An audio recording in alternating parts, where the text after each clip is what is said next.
សួស្តីប្រិយមិត្តអ្នកស្ដាប់ជាទីមេត្រីនៅក្នុងការផ្សាយបន្តផ្ទាល់របស់ VOA នៅរាត្រីថ្ងៃអាទិត្យទី24ខែកញ្ញាឆ្នាំ2017នេះ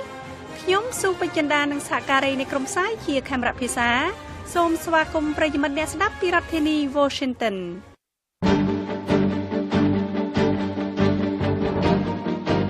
ជាកិច្ចចាប់ផ្ដើមលោកភីសុភាដានិងកញ្ញាស្រីលក្ខណានឹងនាំមកជូនដើមរឿងព័ត៌មានសំខាន់ៗនៅរាត្រីនេះរដ្ឋមន្ត្រីការបរទេសកូរ៉េខាងជើងប្រលាក់ដាក់លោក Trump នៅឯមហាសន្និបាតអង្គការសហប្រជាជាតិប្រទេសអាល្លឺម៉ង់ធ្វើការបោះឆ្នោតជាតិនៅថ្ងៃអាទិត្យនេះក្រសួងសន្តិសុខមាតុភូមិអាមេរិកស្នើឲ្យមានការដាក់កំហិតថ្មីចំពោះការធ្វើដំណើរទៅកាន់សហរដ្ឋអាមេរិកមនុស្សរាប់ពាន់នាក់ត្រូវបានជម្លៀសខ្លួនចេញពីតំបន់ភ្នំជុំវិញតំបន់ភ្នំអាកង់នៅកោះបាលីដែលអាចនឹងមានការផ្ទុះភ្នំភ្លើង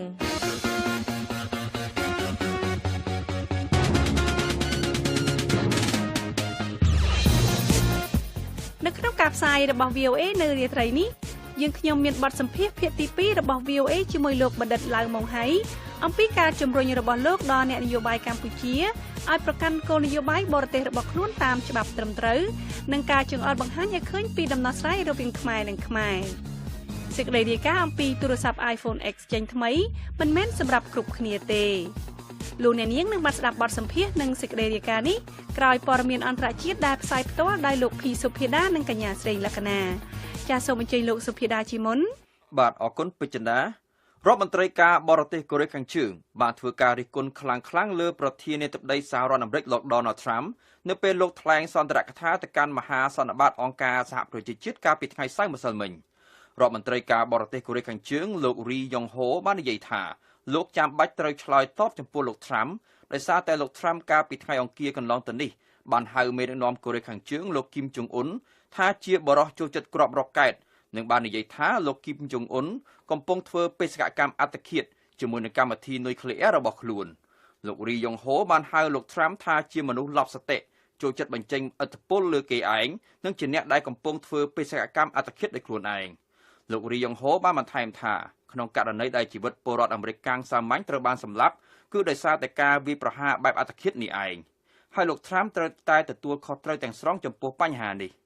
លោកថ្លែងដូចនេះដើម្បីជាការឆ្លើយតបទៅនឹងការគំរាមកំហែងរបស់លោក Trump ដែលថានឹងបំផ្លាញប្រទេសកូរ៉េខាងជើងឲ្យខ្ទេចប្រសិនបើកូរ៉េខាងជើងវាយប្រហារសហរដ្ឋអាមេរិកឬក៏សម្ព័ន្ធមិត្តរបស់អាមេរិកលោករីយ៉ុងហូចង់បង្ហាញថាប្រទេសកូរ៉េខាងជើងគឺជាជនរងគ្រោះនៃការគំរាមកំហែងនិងភាពកក្លឿនរបស់សហរដ្ឋអាមេរិកជានៅទៅទៀតលោកក៏បានប្រលះប្រទេសជប៉ុននិងកូរ៉េខាងត្បូងផងដែរដោយបានហៅប្រទេសទាំងពីរថាជាកញ្ចក់ដាច់ថ្លៃរបស់សហរដ្ឋអាមេរិក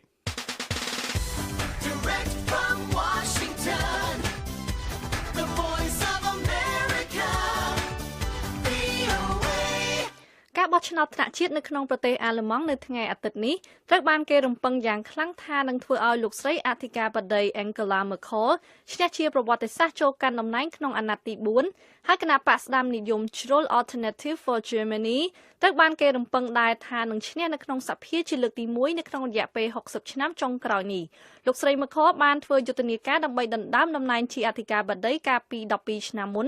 ដោយសន្យាថានឹងធ្វើឲ្យប្រទេសអាល្លឺម៉ង់មានកំណើនសេដ្ឋកិច្ចរឹងមាំធ្វើឲ្យមានតុល្យភាពខាងផ្នែកថវិកាធ្វើឲ្យអត្រាអ្នកអត់ការងារធ្វើមានកម្រិតទាបបំផុតនិងធ្វើឲ្យប្រទេសអាល្លឺម៉ង់មានសារៈសំខាន់កាន់តែខ្លាំងឡើងនៅលើឆាកអន្តរជាតិការស្ទង់មតិបានបង្ហាញថាសម្ព័ន្ធគណៈបកអភិរក្សនិយម CDU និង CSU របស់លោកស្រី Merkel បាននាំមុខទ្វេដងលើសគូប្រជែងរបស់លោកស្រីគឺគណៈបកសង្គមប្រជាធិបតេយ្យ SPD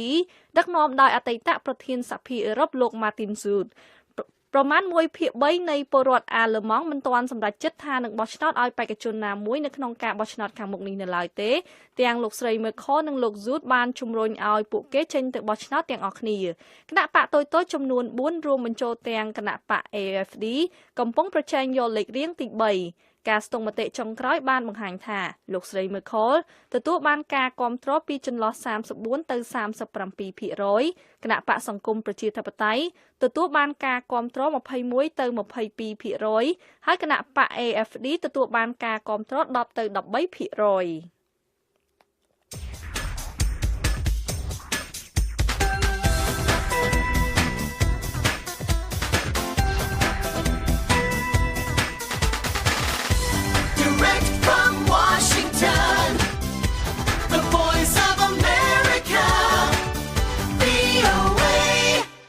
ធានាធិបតីសហរដ្ឋអាមេរិកលោក Donald Trump ត្រូវគេរំពឹងថានឹងប្រកាសអំពីការដាក់កំហិតថ្មីចំពោះការធ្វើដំណើរទៅកាន់សហរដ្ឋអាមេរិកស្របពេលដែលការហាមឃាត់ការធ្វើដំណើរចំពោះពលរដ្ឋមកពីប្រទេសដែលមានប្រជាជនភាគច្រើនកាន់សាសនាអ៊ីស្លាមចំនួន6ប្រទេសផុតកំណត់នៅថ្ងៃអាទិត្យនេះក្រសួងសន្តិសុខមាតុភូមិអាមេរិកបានស្នើប្រធានាធិបតី Trump ឲ្យយល់ព្រមចំពោះការដាក់កំហិតថ្មីបន្ថែមទៀតលើជនបរទេសណាដែលមកពីប្រទេសដែលបដិសេធចែករំលែកព័ត៌មានជាមួយនឹងសហរដ្ឋអាមេរិកឬក៏មិនបានចាត់វិធានការប្រុងប្រយ័ត្នផ្នែកសន្តិសុខចាំបាច់នានាមន្ត្រីក្រសួងសន្តិសុខមាតុភូមិមិនបាននិយាយថាតើមានប្រទេសណាខ្លះដែលនឹងរងការប៉ះពាល់ដោយសារការដាក់កំហិតថ្មីនេះទេដែលអាចនឹងចូលជាធរមានចាប់ពីថ្ងៃអាទិត្យនេះតទៅមន្ត្រីទាំងនោះបានបញ្ជាក់ទៀតថាពួកគេបានធ្វើការអស់រយៈពេលជាច្រើនខែលើញត្តិថ្មីនេះដោយបានសហការជាមួយនឹងទីភ្នាក់ងារផ្សេងៗនិងបានពិភាក្សាជាមួយនឹងរដ្ឋាភិបាលបរទេសនានាការស្នើឡើងថ្មីនេះគឺផ្អែកលើមូលដ្ឋានថ្មីមួយបង្កើតឡើងដោយក្រសួងសន្តិសុខមាតុភូមិដែលមានកត្តាមួយចំនួនដូចជាថាតើប្រទេសទាំងនោះចេញលិខិតឆ្លងដែនអេឡិចត្រូនិកដោយមានភ្ជាប់នៅព័ត៌មាននានាដូចជាស្នាមក្រយៅម្រាមដៃជាដើមឬក៏អត់និងថាតើប្រទេសទាំងនោះយល់ព្រមចែករំលែកព័ត៌មានអំពីប្រវត្តិឧក្រិដ្ឋកម្មឬប្រវត្តិពាក់ព័ន្ធនឹងអំពើភេរវកម្មរបស់អ្នកធ្វើដំណើរជាមួយនឹងសហរដ្ឋអាមេរិកឬក៏យ៉ាងណានោះ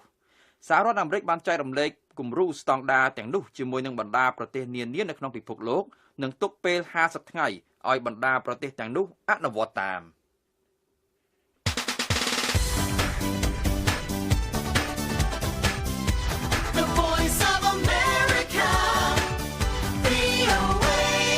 អ្នករស់នៅកោះលំហែកាយបាលីប្រទេសឥណ្ឌូនេស៊ីរាប់ពាន់នាក់ត្រូវបានជំនះខ្លួនចេញពីតំបន់ដែលមានភ្នំភ្លើងនេះបើយោងតាមក្រមមន្ត្រីដែលបានថ្លែងថាការផ្ទុះភ្នំភ្លើងអាចនឹងកើតមានឡើងទីភ្នាក់ងារការពារគ្រោះមហន្តរាយរបស់ប្រទេសឥណ្ឌូនេស៊ីបានថ្លែងនៅថ្ងៃអាទិត្យនេះថាចំនួនមនុស្សភៀសខ្លួនចេញពីផ្ទះសម្បែងរបស់ពួកគេ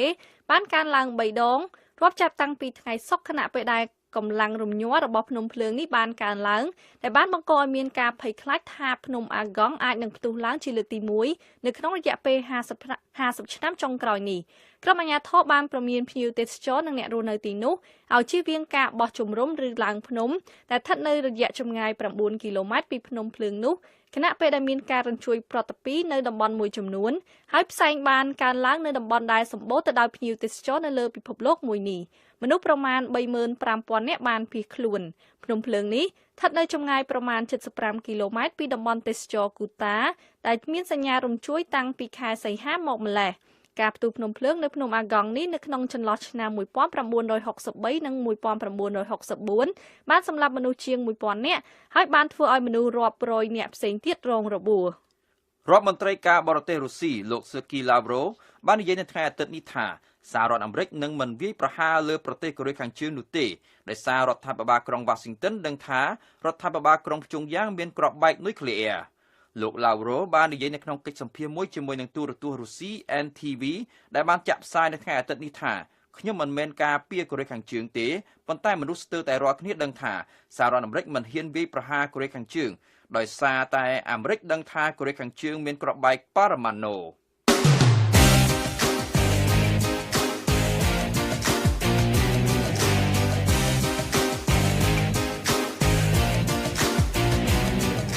ជាបន្តទៅទៀតនេះយើងខ្ញុំមានបទសម្ភាសន៍ភាគទី2របស់ VOA ជាមួយលោកបណ្ឌិតឡាវម៉ុងហៃអំពីការជំរុញរបស់លោកដល់អ្នកនយោបាយកម្ពុជាឲ្យប្រកាន់គោលនយោបាយការបរទេសរបស់ខ្លួនតាមច្បាប់ត្រឹមត្រូវនិងការចងល់បង្ហាញឲ្យឃើញពីដំណោះស្រាយរវាងខ្មែរនិងខ្មែរសេចក្តីរាយការណ៍អំពីទូរស័ព្ទ iPhone X ចេញថ្មីមិនមែនសម្រាប់គ្រប់គ្នាទេ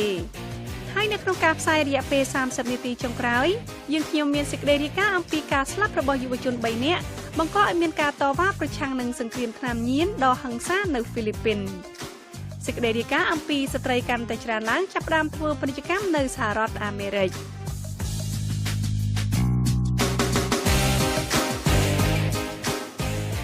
លោកនាងកំពុងស្ដាប់ការផ្សាយបន្តផ្ទាល់របស់ VOA ពីរដ្ឋធានី Washington នៅពេលមានការបង្ក្រាបលើក្រុមប្រឆាំងការរដ្ឋបិទសេរីភាពព័ត៌មាននិងសង្គមស៊ីវិលហើយនឹងការប្រឆាំងនឹងសហគមន៍អន្តរជាតិនោះអ្នកវិភាគនៅក្នុងប្រទេសកម្ពុជាគឺលោកឡៅម៉ុងហៃបានអះអាងថាអ្នកនយោបាយកម្ពុជាត្រូវប្រកាន់នយោបាយការបរទេសតាមច្បាប់សមរម្យក្រៅពីបានចង្អុលបង្ហាញពីដំណោះស្រាយនយោបាយខ្លះដល់អ្នកនយោបាយកម្ពុជាដែលកំពុងប្រជែងគ្នាយ៉ាងខ្លាំងមុនការបោះឆ្នោតជាតិឆ្នាំ2018 លោកសុកខេមរានៃ VOA បានជួបសម្ភាសជាមួយលោកឡៅម៉ុងហៃតាមទូរស័ព្ទពីប្រទេសកម្ពុជាសូមលោកអ្នកនាងស្ដាប់បទសម្ភាសភាគទី2ដែលជាភាគបញ្ចប់នេះដូចតទៅលោករដ្ឋការដែលវិបហាសហរដ្ឋអាមេរិកពីលោកនាយករដ្ឋមន្ត្រីហ៊ុនសែននៅពេលថ្មីនេះតើនេះជាការដំឡើងបញ្ហាជាតិនិយមមួយនៅមុនការបោះឆ្នោតទេឬក៏នេះជាការមួយដែលធ្វើឡើងដើម្បីដូចថាផ្គប់ចិត្តចិនឬក៏រុស្ស៊ីឬក៏អ្នកណាមួយឬក៏មានបញ្ហាដែលលោករដ្ឋអាច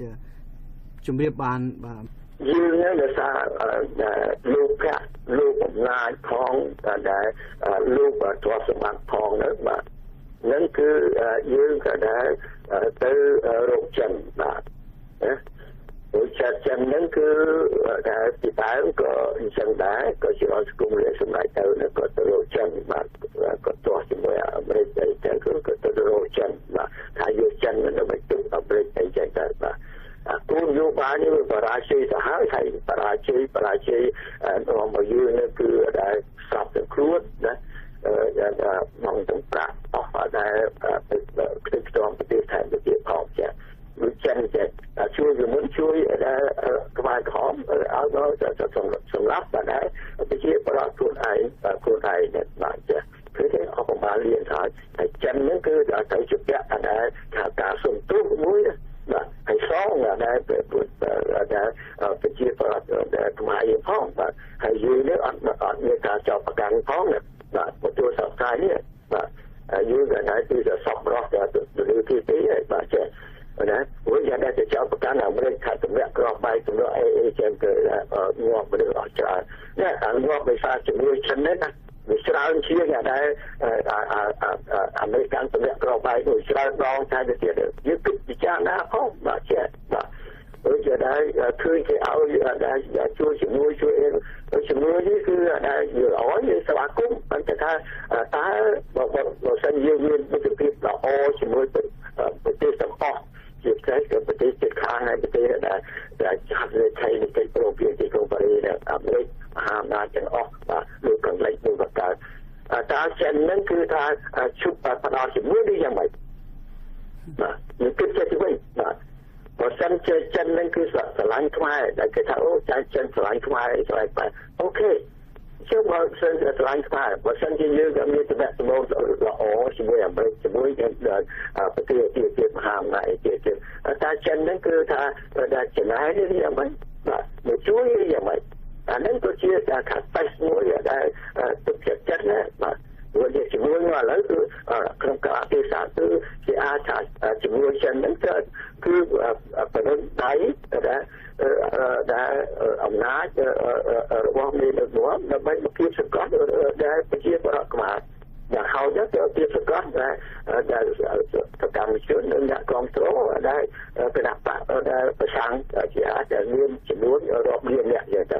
តែល្អនេះបាទទៅឲ្យដែលជួយមកក្រុមដើម្បីមកសង្កត់ភាពសង្កត់បាទមួយក្រុមទៀតបាទជំនាញប្រទេសរបស់និយាយទៅបើតាមដែលសព្វជាស្លឹកឆ្នោតដែលបោះនៅឆ្នាំ2013ដល់2017នេះណាបាទអាហ្នឹងក៏ល្អទេបាទខ្ញុំថាល្អទេបាទលោករដ្ឋតើចុងក្រោយដំណោះស្រាយនៅក្នុងស្ថានភាពកម្ពុជានឹងទៅជាយ៉ាងណាឬក៏មានតួអង្គណាមួយដែលអាចជួយបានអំពីរឿងនោះមានបាទទីមួយគឺប្រជាប្រដ្ឋខ្មែរបាទហើយបាទនៅពេលដែលមកខាងសាសនាយើងក៏មានជំនឿសាសនាពុទ្ធសាសនាបាទនៅជុំវិញនេះបាទតើគេគួររំលឹកបាទអ្នកដែលបង្កើតមានមុនជុំវិញនេះតាមបែបថៃពុទ្ធសាសនាបាទគឺប្របាទអង្គឌួងបាទហើយប្របាទអង្គឌួងនោះគឺដែលគាត់យកពុទ្ធសាសនាជាស្នូលឯកភាពជាតិសាមគ្គីជាតិបាទនៅដែលឧត្តមលោកក៏ដែលលើកឲ្យមានការកសាងវត្តដល់100ដើម្បីជួបជុំគ្នាបាទនោះគឺដែលក៏ចង់ដែលពង្រឹងឯកភាពជាតិណាព្រោះថានៅពេលនោះក៏ដឹងស្មោះហើយគឺនៅពេលដែលគាត់ឡើងឆ្លើយនេះតាមពិតគឺប្រទេស nọ lúc thì ở cái sài lúc này mà lúc trong ban ai kể mà ai kể thì mình bán lúc ta thì mình ai có việc chia ai có việc clear mà mua vào clear mà trong cái nọ mình bảo đúng đấy và sẽ hãy có lúc có đã vô cái buổi sáng ra chia sâu để ai có việc chia ra một cái chia hãy cùng những cái việc giáo thương bọn thiện để chạy chạy và sẽ ở trong thảo cái này cái chia vào và cứ ai cho đã tới buộc mà vấn đề đã có cua tiêu nhiều hãy sống quan sát tiêu nhiều sẽ nói mình được nói nhận như vậy khu tại bạn ở kia đấy và cứ ở dùng nước cho đó là sau này đấy phải bị chia nó kháng ở đâu có bạn học luôn cái đấy đã vô cái buổi sáng lá là mấy đại có sáng từ ai cứ thiệt chiết sáng một kỳ chiết và nó cứ hay sống ở miền nhà đại ca ở đây đôi chiều ta kia sống đấy để cứ ở sống với cam xa để đã cũng ở cái cuộc bảo vệ thời gian tết và sẽ làm cho cái cuộc để hai bên xa tiếp cứ công việc cái này ở bên không thể thế và nó về đấy cứ cuộc bảo sáng hay là cuộc nước cứ thứ có thứ chỉ là đây phải cả thế và nơi các lại từ cái chuyện tiếp sẽ nó đông trong đó mà hay như sao phải do đại diện để có sáng rồi mà chưa bạn tiếp để căn từ cuộc sáng hai diện để cho nó lớn các bạn nó sự sống tiêu yếu cho học lý mà cái nếu ở đây tam diện các chỉ nuôi chạy tới cứ những cái trực bộ từ đã khu phải bạn đưa công phải bạn là áo đã được thật xa chiết và được chia nghĩa rồi có cũng hỏi bài hà kia khả năng tết và để thưa ở bài cả bài kia nó cứ sẽ khả năng và chúng ta nó thì nó có chia cả xã đã nước ở cuối thì ở đây nó về đến ta như ai đó là đã chia đã thịt đấy đã bọc đã chui đã để xã chia không xóa đấy bao giờ tụi bạn bao nhiêu cứ quạt chia là xã chia là khám hai cửa tập học kia lúa chia đã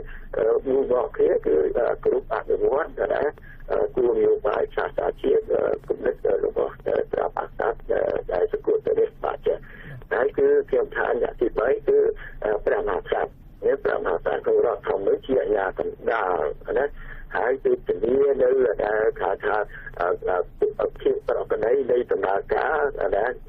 thả bắn ở loạt màឬក៏ការប្រើប្រាស់អំណាចបាទនេះគឺការប្រើប្រាស់អំណាចវាការប៉ះទង្គិចគ្នាហើយធ្វើឲ្យជាតិទៅគឺបាក់បែកគ្នាដូច្នេះលោកក៏គួរតែយាងត្រឡប់ពីក្រៅប្រទេសគឺពិសេសចូលមកក៏ដែរថារួមរស់សន្ទុកជាមួយនឹងប្រជាប្រដ្ឋរបស់លោកបាទមិនគួរទៅក្រៅប្រទេសហើយគួរដើរទូនាទីជាអាជ្ញាកណ្ដាលជួយសម្របសម្រួលស្ថានភាពសព្វថ្ងៃអាចជួយដល់ស្វែងលោកពីមុនគឺឆ្នាំ2013នោះគឺ13-14ក៏បានដែលជួយអន្តរាគមន៍ដើរទូនាទីហើយក៏បានជួយในការជួបប្រជុំគ្នារវាងគូបរិបត្តិគឺគណៈបកកណ្ដាលនិងគណៈបកប្រជាជាតិតែបាទចេះអានេះទូនាទីរបស់បកក្រៅពីហ្នឹងគឺឲ្យសំខាន់បាទគឺដែលសូមឲ្យដែលប្រទេសហាប់ទៅគឺដែលបំពេញការកាត់បតិធ្វើដែលការងាររបស់ពួកការពេទ្យសន្យា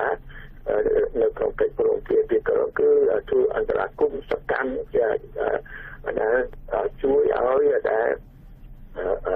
មានដឹកនាំហ្នឹងគឺ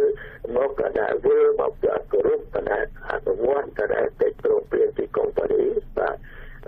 ដែលមានដឹកនាំសប្តាហ៍នេះគឺបានតែចូលហត្ថលេខាដែរបាទចេះបាទអានេះគឺបំពេញការតបតេហើយនឹងដែលអនុវត្តតាមកិច្ចសន្យារបស់ខ្លួនបាទនៅក្នុងកិច្ចព្រមព្រៀងពីកុងប៉ានីដូចជាដែលថាយើង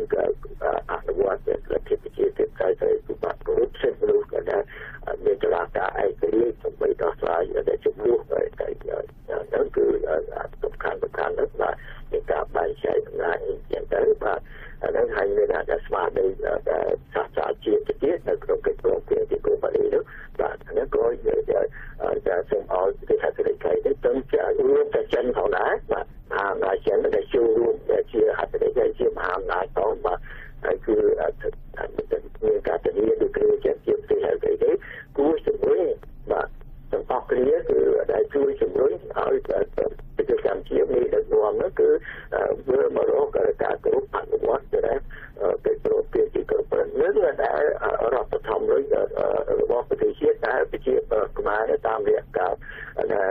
สักเพียทำมาโดยชาวบัวเก่าสมัยนั่นคือบางบ้านใครบางโปรเปียคือก่อสร้างอัตวัดในจิตเกียรติได้กรุ๊ปสึกมนุษย์ว่าไอเมียการใบใจในเมียตลาดไอเดียในที่อ่านนั่นคือช่วยยังไม่เขาอย่างนั้น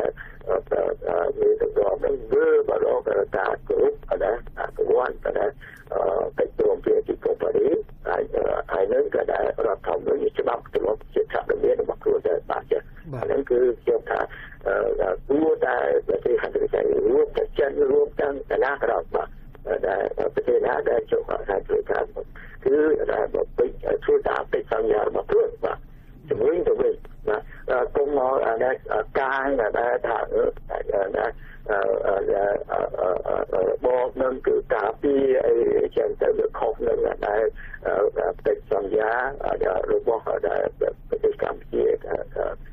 ถ้าเกิดอนุวัตอะไรที่พิจารณาได้เสร็จรูปไอ้ที่อาจจะได้มาจากเพียงแต่อ่อนๆที่หรือเช่นนี้คือยังถ้าเช่นส่งไปถึงความรู้ให้ความรู้ตลอดการในพิเศษคือเรื่องได้พิจารณาหรือพิจารณาการตัดว่ามือนั่นคือเพียงแต่จิตการลุกได้โจ้ไปตามเกี่ยวกับระบบปฏิกรรมที่มาจากបាទលោកដឹក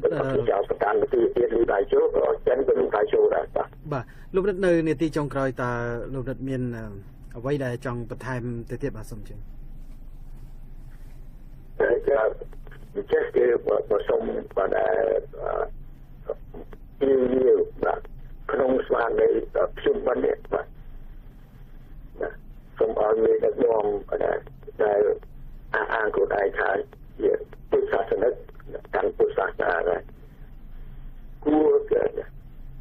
กิจต่อเนี่ยกูน้องแบบกูดาวหรือกูจักกูไปใช้บอกได้ประวัติของกูนะแต่ในปีนี้คือกูเป็นพิจารณาละวิแบบจะไอ้เรื่องกูได้ถ้าได้ประวัติของกูนะเกี่ยวกับพุทธศาสนาเชื่อกับตาไอ้จะเปรียบเทียบแบบได้ทำที่เชื่อแบบเราหายคือกู้ได้ชอบการอะไรเกิดจากหายบอกอาจจะตามไปองบ้านว่าคือเป็นนั่นคือกู้ได้มันทุบถอยเนี่ยการประชันเคลียร์ที่เป็นสมองแบบการเปรียบสมได้แบบแต่ชูหายนั่นก็ได้เป็นมือตาคนไทยไม่ชูในยุ่งอยู่อัปเดตแบบจะkhông chưaมีđược ngon cả nạp bạc chỉ chưa cả nói à không rất cái xa luôn sum đại cả là hậu và ok làm tư đó còn gì vậy mấy chứ lúc bạn đi qua của cái lối dưới là cứ thả đó sự cam thế và chia khi biển đã trong thư bạn đi qua của nó này cái trang cái to quá nó này mà sẽ nè cũng rất chắc thế đó hay chia thả lỗ sẽ mặc chia thay cái cũ ra đi thật cũ bạn đừng bắt raภาษาเราสมัยกลาเฮามันเตอร์ว่าจะให้ก็ไทยเทียบจะสนามเจอเนี่ยก็ถ้าได้เนี่ยการประกวดประเทศเครียดเนี่ยการจับตุกเกิดเครียดเชียร์กวางสเตอร์ที่นั่นนะไม่หล่อนะมาจะคล้ำซ่ามาในนั้นเลยบอกฉันจะที่มือหรือนึกให้ก็บอกถ้าโยกพิจารณาไปภาษาหันจังเชียงคือตรงใดเชียงเนี่ยถ้าช่วยให้บาดเนี่ย បាទសូមអរគុណច្រើនលោកបាទសូមអរគុណច្រើនលោកបណ្ឌិតឡាវមកហើយសូមជម្រាបលាបាទអស់លោកអ្នកនាងទើបតែបានស្ដាប់បទសម្ភាសន៍ភាគទី2ដែលជាភាគបញ្ចប់រវាងលោកសុកខេមរានៃ VOA ជាមួយលោកបណ្ឌិតឡាវម៉ុងហៃអំពីការជំរុញរបស់លោកដល់អ្នកនយោបាយកម្ពុជាឲ្យប្រកាន់គោលនយោបាយការបរទេសរបស់ខ្លួនតាមច្បាប់ត្រឹមត្រូវនិងការចង្អុលបង្ហាញឲ្យឃើញពីដំណោះស្រាយខ្មែររវាងខ្មែរលោកអ្នកនាងអាចស្ដាប់បទសម្ភាសន៍នេះទាំងស្រុងឡើងវិញបានដោយចូលទៅកាន់គេហទំព័ររបស់ VOA ដែលមានអាសយដ្ឋាន khmer.voanews.comសួស្តីលោកអ្នកស្ដាប់ជាទីមេត្រី VOA យើងខ្ញុំមានកម្មវិធី Hello VOA 2លើកក្នុងមួយសប្តាហ៍គឺនៅថ្ងៃច័ន្ទនិងថ្ងៃប្រហ័សយើងខ្ញុំមានភ្ញៀវពិសេសនិងអ្នកជំនាញការនានាពីបញ្ហាផ្សេងរួមមាននយោបាយសិទ្ធិមនុស្សការរំលោភដីធ្លីនិងបញ្ហាសុខភាពបើសិនជាលោកអ្នកចង់ចូលរួមសូមអញ្ជើញទូរស័ព្ទមកលេខ012 51 51 94ឬផ្ញើអ៊ីមែលមកកាន់ hellovoa@voanews.com លោកអ្នកថែមទាំងអាចផ្ញើសំណួរតាមទំព័រ Facebook គឺ facebook.com/voa khmer ហើយបើលោកអ្នកខកខានមិនបានស្ដាប់កម្មវិធី Hello VOA តាមការផ្សាយបន្តផ្ទាល់របស់យើងសូមអញ្ជើញទៅកាន់គេហទំព័ររបស់យើង khmer.voanews.com ហើយចុចលើពាក្យ Hello VOA ដែលស្ថិតនៅផ្នែកខាងក្រោមបំផុតដើម្បីស្ដាប់កម្មវិធីនេះឡើងវិញសូមអរគុណ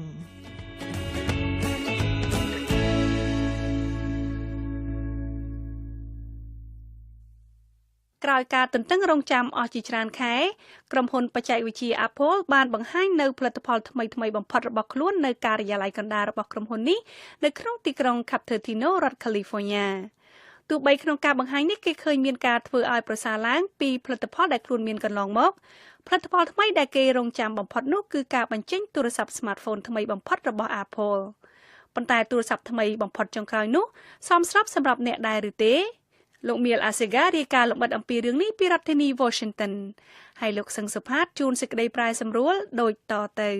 It is the honor of a lifetime to be the first to welcome you to the Steve Jobs Theater ខ្ញុំមានកិត្តិយសណាស់ដែលបានសម្ពោធសារមហោស្រព Steve Jobs នេះដំបូងគេក្រោយពីរំលឹកដល់លោក Steve Jobs ស្ថាបនិកក្រុមហ៊ុន Merck លោក Tim Cook ប្រធានក្រុមហ៊ុន Apple បានបង្ហាញផលិតផលថ្មីបំផុតតាំងពីនាឡិកា Apple Series 3 ដែលលែងភ្ជាប់នឹងទូរស័ព្ទរហូតដល់ទូរទស្សន៍ Apple TV ដែលអាចបញ្ចាំងជាវីដេអូ 4K ដោយផលិតផលគូប្រជែងដែរទោះបីជាទូរស័ព្ទថ្មី iPhone 8 និង iPhone 8 Plus មានកម្មវិធីថ្មីច្រើនក្តីក៏ផលិតផលដែលលេចធ្លោគឺមានអក្សរ X លោក Tim Cook បានថ្លែងបង្ហាញលើឆាកអំពីទូរស័ព្ទថ្មីនេះថា This is iPhone 10 នេះជា iPhone 10 វាជាការបោះជំហានធំបំផុតចាប់តាំងពី iPhone ដំបូងមកដោយមានអេក្រង់ដល់គែមលែងមានប៊ូតុងមុខនិងមានបច្ចេកវិទ្យាចំណាំមុខមាត់ iPhone 10 ជាការវិវត្ត10ឆ្នាំពី iPhone ដំបូងតែក្នុងតម្លៃ$999អ្នកវិភាគជាន់ខ្ពស់លោក Mark Henrik នៃ bankrate.com ថ្លែងតាម Skype ថា iPhone 10 មិនមែនសម្រាប់គ្រប់គ្នាទេ I think truly that there are some people out there who will skip meals to have these devices ខ្ញុំពិតជាគិតថានឹងមានអ្នកដែលមិនហូបបាយមួយពេលក្នុងមួយថ្ងៃដើម្បីសន្សំប្រាក់ទិញ iPhone 10 នេះជារឿងល្អឬមិនល្អគឺស្រេចលើអ្នកទេតែខ្ញុំថាមិនល្អទេហើយសូមអ្នកពិនិត្យចំណូលចំណាយផ្ទាល់ខ្លួនសិនមុននឹងសម្រេចថានឹងចំណាយបន្ថែមសម្រាប់ទូរស័ព្ទនេះទោះបី